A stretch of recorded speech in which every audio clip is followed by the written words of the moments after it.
今日廣州天氣唔穩定，雷雨活躍，局部地方雨勢比較大，仲伴有短時間。Thunder, lightning, and torrential rain are frequent phenomena in Guangzhou. As the wettest provincial capital in mainland China, for thousands of years, Guangzhou has been fenced off from the central plains by mountains, once the land of southern barbarians. Despite its storms, this land gave birth to a city blessed with opportunities. There is no other city like Guangzhou. We call it the Millennium City of Commerce. Who created Guangzhou? What sustained its prosperity for thousands of years? To answer this question, we have to revisit the stormy days of Guangzhou.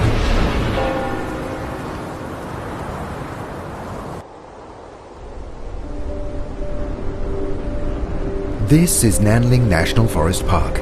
Standing 300 kilometers to the north of Guangzhou, this mountain range on the southern edge of mainland China spans 600 kilometers from east to west and 200 from north to south. With mountains blocking the way, cold northern air masses and southern monsoons collide here. This leads to widespread rainfall that measures up to 2,000 millimeters a year. Such abundant precipitation combines with the Xi River coming from the Yunnan Guizhou Plateau to form a mega river. Its annual runoff of 336 billion cubic meters is 6 times that of the Yellow River. This is the Pearl River, China's second largest river by volume. The Pearl River flows southward and empties into the sea via 8 river mouths. The sediment it carries creates the second largest alluvial delta in China, the Pearl River Delta. Over time, river sediment has deposited outward and gradually encircled bedrock islands within the bay, including the Baiyun Mountain. These islands ultimately shape the mountainous terrain on land, and Guangzhou sits right at the heart of the Pearl River Delta. Today, the Pearl River Delta is still expanding outward to the sea by 10 meters per year. Nonetheless, in Guangzhou, we can still find the marks left behind by the sea.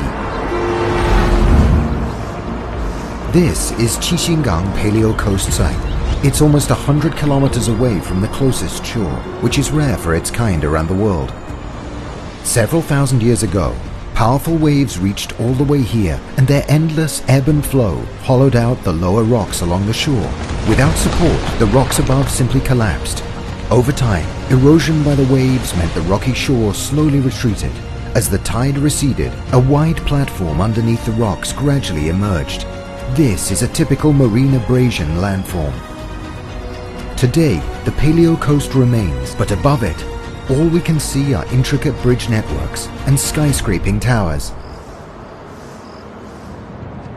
In South China, the Pearl River Delta possesses the largest and most fertile plains, and the elaborate Pearl River Basin naturally connects the entire region. In 214 BC, the Qin Empire decided to build a city here, attracted by the interconnected river basins and vast plains, and Guangzhou, a city that now has over 2,200 years of history, was officially born. But relying solely on the Pearl River, at best would have made Guangzhou a regional hub, instead of the nationally impactful megacity it is today.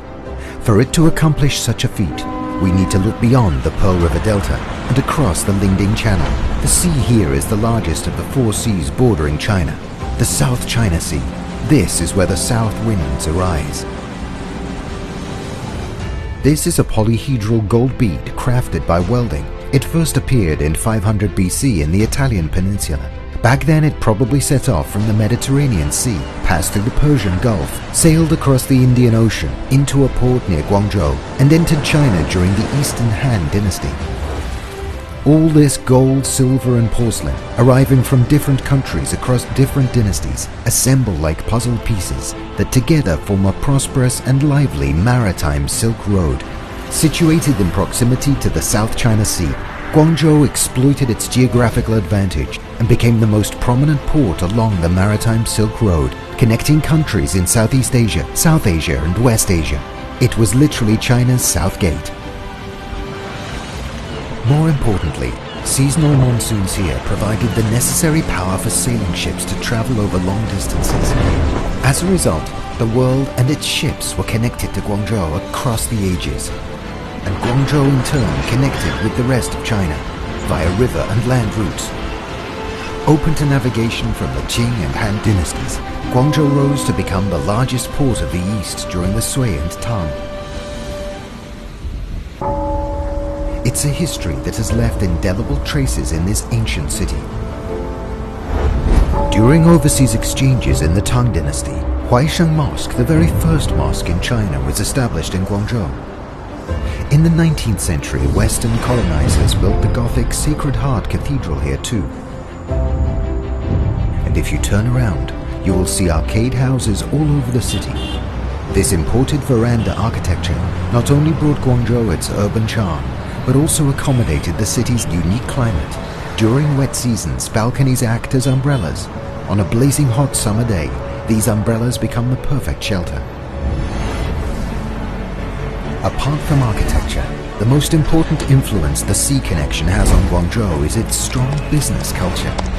Paper Store Road was once the epicenter of the paper industry, Rice Market Road the trading hub for rice, and Bean Stall Upper Street the bean wholesale market. We can also find Wool Street, Hat Street, Second-Hand Clothing Street, Night Soil Street, Agate Lane, Tofu Lane, Fur Store Road and Paddle Store Road. Even during the seclusion and lockdown period of the Qing dynasty, Guangzhou remained China's only port open to foreign trade.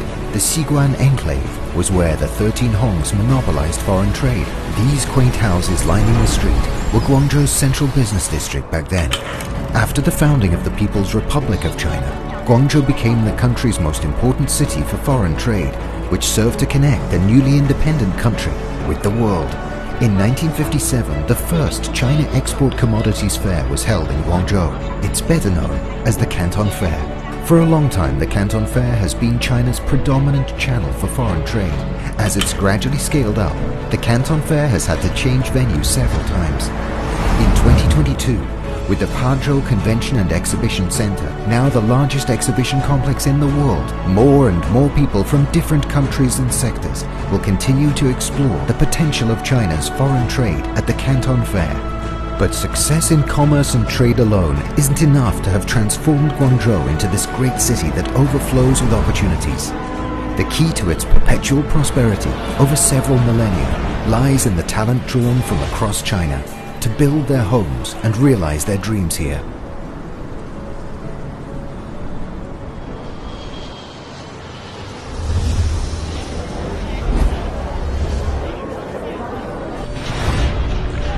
In Guangzhou, a large proportion of the Cantonese people today trace their roots back to ancient migrating populations fleeing wars on the Central Plains.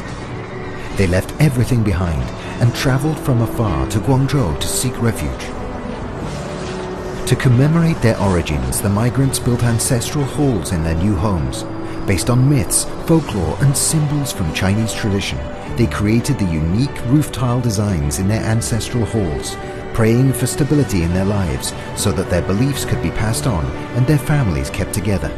Over the centuries, countless passionate students and brave venturers have landed here on their way home from overseas, bringing back new values and ideologies, all of which have helped shape modern China. During the turbulent times, nationalists inspired by new ideas strived for reform. Revolutionary sites can be found across the city. Since the introduction of Chinese reform and opening up, visionaries from all over the country have traveled south to fulfill their dreams. The huge Guangzhou railway station became the first stop on their journey, a powerful start to their Guangzhou dream. Throughout the decades of development, skyscrapers kept rising, while China's internet industry continued to grow and evolve here. Drones, autonomous driving, deep-sea mining of combustible ice, and other groundbreaking technologies and applications, together with all kinds of new trends and ideas, many of them found their way into China via Guangzhou. If we go back to the coast, to the place where Guangzhou goes global, you will realize that though the waterways have changed over time, the old ports of Guangzhou never became obsolete. Today, the port of Nansha operates 141 shipping routes, linking major ports around the world. It's become a new world-class port. Let's return to the question we began with. Who created this perpetually prosperous Guangzhou? The answer is clear. The combination of the rainy climate and the Pearl River encouraged the earliest local people to settle here. The surging South China Sea, powered by monsoons, provided them with a platform for growth, and the influx of talent cultivated the visionary mentality of the city.